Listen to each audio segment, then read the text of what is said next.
Hi, welcome to another video. So Google.io was yesterday, and they have launched a ton of stuff. Many of them are cool, but most of them aren't for us. The ones for us are actually Antigravity 2.0 and Gemini 3.5 Flash and Gemini Spark. To be honest, the presentation and demos that they did were extremely basic. I do those and get cooked in the comments, so yeah, it wasn't great. Gemini 3.5 Flash was also launched, and it is apparently 12 times faster in Antigravity than other places, which is kinda cool, I guess. Gemini 3.5 Flash has increased a lot in price, though. It now costs 1.5 for input and 9 for output per million tokens, which is an insane price jump. It's on the level of the previous GPT 5.3 models, which is an insane price jump for a Flash model. Gemini 3 Flash was already pricier considering the previous generations, and this one is even more, which is really not good. We'll talk a bit about this towards the end. Antigravity 2.0, however, is still free and gives you the same access. They have also changed a lot of stuff there, and Spark is inside the Gemini Desktop app where you can use it. They are only available for trusted testers and $200 plan users, which is also interesting. I have access to it because I am one of the trusted testers for them. It is kinda good. It's basically the same thing as Claude Code. I don't think that there needs to be two different faces for the same thing as Antigravity. Could have been the same thing. The Codex Desktop app is like an all-in-one thing, which I really like. So let's keep it at that. Let's talk about Antigravity first, and then Gemini Flash after that. Antigravity now has 4 ways to use it. Now has a CLI, SDK, IDE, and Antigravity. Now let me explain it all a bit. CLI is a CLI that you can use in the terminal, and so on, similar to Claude Code or Open Code and the likes. SDK is a way to call Antigravity harness and models from other code. Now, IDE and Antigravity itself is a bit hard to understand, but let me explain. So, just Antigravity is the agent manager thing, but now it is a full-fledged app. So, you can go into the Antigravity app without looking at the code and just give it commands. It is similar to the Codex Desktop app. Antigravity IDE is the VS Code fork that has an agent on the side. One is for the non-coders, and the other one is for people who also manually code. You need to authenticate both separately for some reason, and half of the time the authentication doesn't even work. Let's talk about the CLI first. The CLI is the worst terminal interface that I have ever seen. Most of the time it is buggy, at least in Ghosty. It doesn't even authenticate properly. It keeps asking me to authenticate every 2 hours and so on. It ain't good at all. The CLI by Grok is so good, but this one is really very bad. They have renamed Gemini CLI into Antigravity CLI, it seems. So, most of the basic features are, however, it isn't good. It's very basic and so on. I wouldn't recommend you to use it at all. Just wait a bit, and there should be some connector for Open Code or something. So, maybe you can use that. Now let's come to the desktop apps. The Antigravity IDE is basically the same as before. Everything's the same with the new models, so you can check that out if you want. I'll focus on the new Antigravity. This does not contain the editor aspects of the previous Antigravity. You only get this main interface. This is similar to what you see in things like the Codex Desktop app. Actually, at times you'll think that this is just the Codex app copied, and it actually is. You can see that you get the Gemini 3.5 options in the drop-down here, and you can also add context if you want. You also get the option to start the thread in a new work tree, so the previous stuff won't be lost and so on.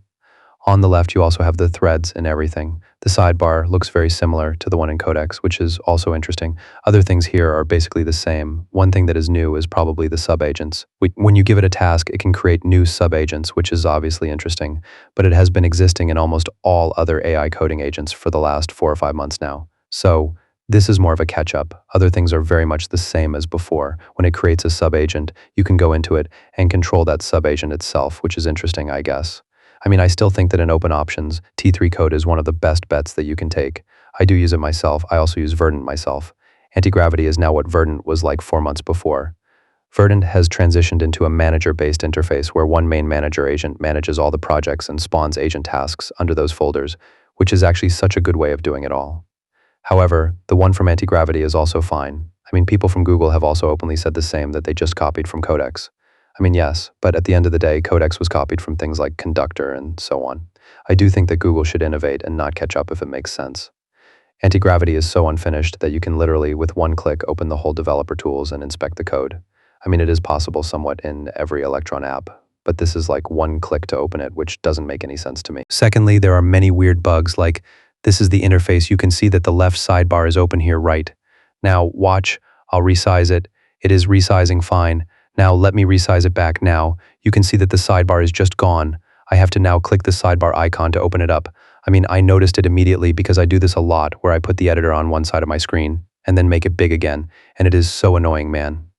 Then there's literally no way to open up the terminal in this.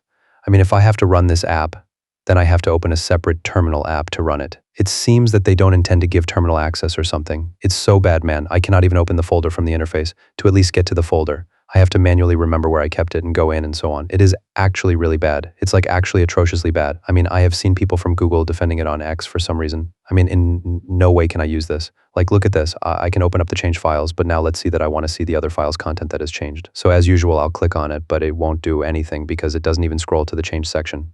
I have to manually scroll to it. I mean, if Google is shipping this, then I don't know what to say. If we look at some third-party benchmarks, which I like to see, then one of them is the Cursor Bench. In Cursor Bench, you can see that it is worse than Opus GPT and so on. So yeah, it's not a frontier model by any means. It's just plain bad, man.